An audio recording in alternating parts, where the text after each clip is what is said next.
بسم اللہ الرحمن الرحیم۔ اللہ رب العزت نے ہر امت اور قوم کو کسی فتنہ اور آزمائش میں ہمیشہ مبتلا کیا ہے، جس کی خبر پیغمبروں نے اپنی اقوام کو دیے۔ امت محمدیہ کے لیے ایک بڑی آزمائش وہ وحشی اور درندہ صفت قوم کے خروج کی شکل میں لکھ دی گئی ہے، جس کے وقوع پذیر ہونے میں کوئی شک نہیں۔ آخری نبی محمد صلی اللہ علیہ وآلہ وسلم نے احادیث مبارکہ میں اس فتنے کی خبر نہایت ہی وضاحت کے ساتھ دی ہے۔ اس وحشی قوم کا نام یاجوج ماجوج ہے۔ یہ وہ قوم ہے جس کی پیشن گوئی نہ صرف نبی صلی اللہ علیہ وآلہ وسلم نے کی، بلکہ توریت انجیل میں بھی اس قوم کا ذکر ملتا ہے۔ دراصل یاجوج ماجوج حضرت نوح علیہ السلام کے تیسرے بیٹے یافس کی اولاد میں سے ہیں۔ یہ لوگ شمالی مشرقی ایشیا میں زندگی بسر کیا کرتے تھے اور اپنے ارد گرد کے علاقوں پر ہمیشہ وحشیانہ حملہ کیا کرتے تھے۔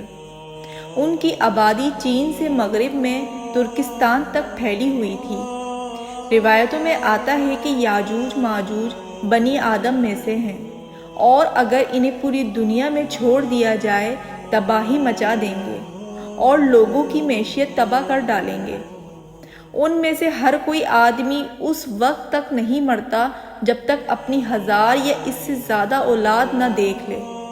ان کے چہرے تہ باتیں ڈھال کی طرح ہیں۔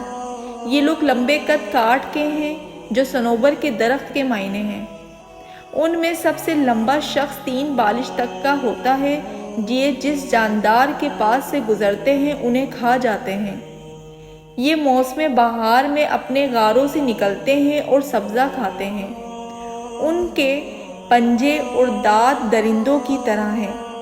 ہزاروں سال قبل اس روئے زمین پر اللہ کے ایک نیک بندے کی حکومت تھی، جنہیں ذوالقرنین کے نام سے جانا جاتا ہے۔ اللہ رب العزت نے ذوالقرنین کو زمین کے ایک بڑے حصے پر بادشاہت عطا فرمائی تھی۔ آپ نے مشرق و مغرب تک کا سفر بھی کیا تھا۔ مورخین کے مطابق ذوالقرنین کے نام سے قرآن مجید میں جس شخص کا ذکر آیا ہے، دراصل وہ ایران کا عظیم بادشاہ حورس تھا، جسے سائرس اعظم بھی کہا جاتا ہے۔ جب حضرت ذوالقرنین نے شمال کا سفر کیا تو آپ کا گزر مشرقی ترکستان اور مغلستان کے علاقوں سے ہوا۔ یہ علاقہ 2 عظیم پہاڑوں کے بیچ آباد تھا، اور پہاڑ کے اس پار یاجوج ماجوج رہا کرتے تھے۔ ان لوگوں نے ذوالقرنین سے یاجوج ماجوج کے فتنے کی شکایت کی اور کہا کہ یہ قوم بار بار ان علاقوں میں حملہ کر کے فساد پھیلاتے ہیں، لہٰذا حضرت ذوالقرنین نے اس سرکش قوم کی یلغار سے حفاظت کی خاطر ان پہاڑوں کے درمیان ایک مضبوط دیوار تعمیر کروائی، جو لوہے اور پگھلے ہوئے تانبے سے بنائی گئی تھی۔ تعمیر مکمل ہونے کے بعد آپ نے اللہ کا شکر ادا کیا اور لوگوں کو آگاہ کیا کہ یہ دیوار وقتی طور پر اس قوم سے حفاظت کرے گی، لیکن ہر چیز فنا ہو کر رہتی ہے، لہٰذا ایک دن یہ دیوار بھی ٹوٹ جائے گی اور یاجوج ماجوج ان علاقوں سے نکل کر تمام زمین پر پھیل جائیں گے، جیسا کہ اللہ نے قرآن مجید میں ارشاد فرمایا، یہاں تک کہ جب یاجوج ماجوج کھول دیے جائیں گے وہ ہر بلندی سے دوڑتے ہوئے آئیں گے اور سچا وعدہ قریب آ لگے گا۔ حضرت ابو ہریرہ سے روایت ہے کہ رسول اللہ صلی اللہ علیہ وآلہ وسلم نے فرمایا، پھر وہ دیوار توڑ کر لوگوں پر نکل آئیں گے، سارا پانی پی جائیں گے، لوگ قلعہ بند ہو جائیں گے، وہ ہر ٹیلے سے بھاگتے ہوئے آئیں گے، ان کے اگلے افراد بحیرہ کبریہ سے گزریں گے تو اس کا سارا پانی پی جائیں گے، اور ان کے آخری افراد وہاں سے گزریں گے تو کہیں گے کہ کبھی یہاں پانی ہوا کرتا تھا، اور حضرت عیسیٰ علیہ السلام اور ان کے ساتھی محصور ہو جائیں گے، یہاں تک کہ بیل کا سر تمہارے موجود 100 دیناروں سے بھی زیادہ قیمتی ہوگا۔ وہ اپنے تیر آسمان کی طرف پھینکیں گے، جنہیں اللہ خون لگا کر نیچے پھینکے گا، تو وہ کہیں گے کہ ہم نے آسمان والوں پر بھی غلبہ پا لیا ہے، جس طرح ہم اہل زمین پر غالب ہیں۔ ایک روایت میں ہے کہ بے شک یاجوج ماجوج روزانہ دیوار توڑتے رہتے ہیں۔ جب وہ مکمل ٹوٹنے کے قریب ہوتی ہے تو انہیں سورج کی شعاعیں نظر آتی ہیں۔ اتنے میں ان کا بڑا کہتا ہے چلو باقی کل توڑیں گے، تو اگلے دن اللہ اس دیوار کو پہلے سے بھی مضبوط بنا دیتا ہے۔